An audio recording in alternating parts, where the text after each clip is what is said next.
Donc le contexte automobile européen va pousser les constructeurs à réduire d'au moins un tiers leurs émissions de CO2 pour pouvoir tenir les 95 grammes par kilomètre en moyenne sur leur flotte d'ici 2020.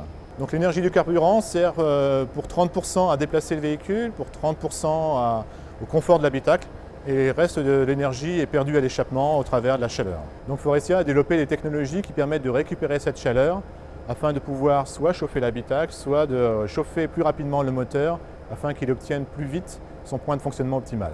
En Europe, on a commercialisé en 2006 un système de récupération d'énergie à l'échappement sur un C4 Picasso. Ce système permet de faciliter les démarrages à froid et aussi de réchauffer beaucoup plus rapidement le véhicule au niveau de l'habitacle. Suite à ça, on a aussi développé une version qui sera commercialisée en 2015, qui est beaucoup plus compacte, qui permet de réduire les émissions de CO2 de 2 à 3% sur un véhicule ordinaire et jusqu'à 6% sur un véhicule hybride.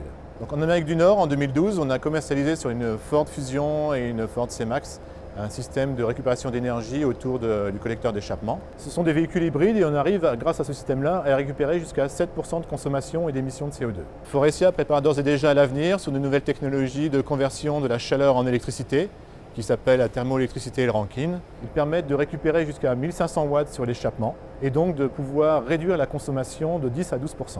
La commercialisation de ces futures technologies sera aux environs de 2020.